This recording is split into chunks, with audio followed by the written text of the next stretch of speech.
Freaky Death Day는 블루마우스 프로덕션에서 제작한 코미디 공포 영화입니다. 블루마우스, 가성비 좋은 저예산 B급 영화를 만드는 제작사로 익숙한 이름이죠. 물론 일반적인 작품들도 찍어내지만 말도 안 되는 성과를 낸 작품들은 모두 B급 장르의 영화였습니다. 그중 해피 데스 데이 또한 제작비의 20배 이상의 수익을 내며 블루마우스의 대표 프랜차이즈 영화가 되었죠. 그리고 그 해피 데스 데이의 감독 크리스토퍼 랜던이 가져온 신작이 바로 이 작품입니다. 사실 청불 영화의 관을 확보하기가 힘든 영화라 대부분은 개봉 후 입소문에 의지하는데 이번 작품은 사전 마케팅이 굉장히 공격적이더라고요. 국내 개봉명을 한국 영화 팬들에게 의뢰를 한 거죠. 사실 제목이라는 게 의미를 두면 한없이 커지는데 이런 걸 이벤트로 기획한 걸 보면 감독과 제작사의 스탠스가 어떠한지 확실히 보입니다. 흥행과 홍보를 위해선 어떠한 것들이라도 다 해보는 거죠. 우선 영화의 첫인상은 취향을 많이 타는 것처럼 보이면서도 사실은 무난한 영화라는 겁니다. 초반 10분만 잘 견디면 뒤에는 별거 없어요. 있어도 동어반복의 수준이지 표현이 점차 직접적이어진다던가 상황이 자극적이진 않습니다.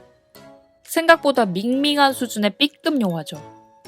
그 이유는 영화가 가진 장르가 생각외로 복합적이기 때문입니다. 영화의 소개글처럼 기본적으론 코미디와 공포를 베이스로 두고 있습니다. 좀 더 들어가면 슬래셔 무비를 지향하며 그에 따른 오마주도 많은 편입니다. 또 풍기는 느낌은 하이틴물에 가까운데 서사를 진행하는 세부적인 장르는 바디 소환물이죠. 한마디로 말하면 얕고 넓은 영화입니다. 다양한 매력을 가지면서도 무엇 하나 제대로 하지 못하고 있죠. 사실 합쳐진 장르들을 보면 상성이 좋아 보이지는 않지만 장르를 비틀거나 관객들의 예상을 벗어나기는 좋아 보입니다. 하지만 영화는 탈피보다는 정형성에 의존하고 있습니다. 코미디 상황에 공포를 쓰거나 공포의 상황에 코미디를 쓴다기보단 코미디 따로, 공포 따로, 하이틴 따로를 순서대로 나열하고 있죠. 장단점이 명확한 세팅인데 단점은 두드러지고 장점은 드러나지 못하더라고요. 두 번째의 아쉬움은 이 영화의 핵심 아이디어인 바디 소환물에서 나옵니다. 연쇄살인마와 존재감 없는 여고생의 몸이 바뀐다. 이 시나리오가 영화로 제작될 수 있었던 가장 중요한 한 줄이겠죠. 뭐 TS물이나 바디 소환물이 엄청 특별한 장르는 아닙니다. 이미 다양한 매체에서 많은 수의 작품이 확보된 장르죠. 당장에도 17년에 개봉한 아빠는 딸, 19년도에 개봉한 내 안의 그놈이 떠오릅니다. 여기서 바디 소환물을 조금 더 들여다보면 두 가지의 큰 길이 보입니다. 바로 몸이 바뀌는 주체가 조력자인가 아니면 적대자인가에 대한 문제죠. 조력자의 경우는 앞서 말한 두 영화와 같습니다.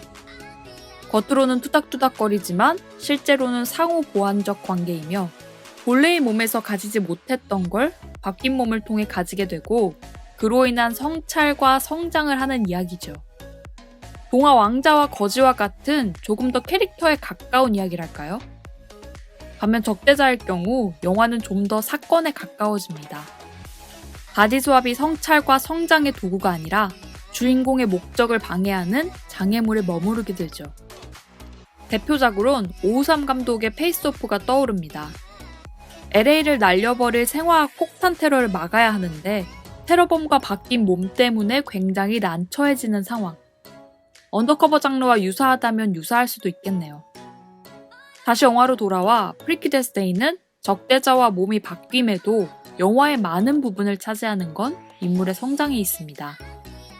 친구들에게 무시당하던 아이가 용기를 갖고 가족과 갈등을 겪던 딸이 엄마와 진솔한 대화도 하고 짝사랑하던 남자에게 고백도 해보고 문제는 정작 영화에서 필요한 살인마와 여고생의 대결 구도가 굉장히 부족해요. 그나마 후반부에 쬐금 있는 것도 이야기를 끝내기 위해 명목상 존재하는 거지 그 이상은 아닙니다.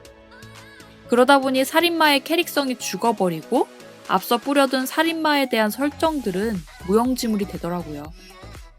참 아쉬웠습니다.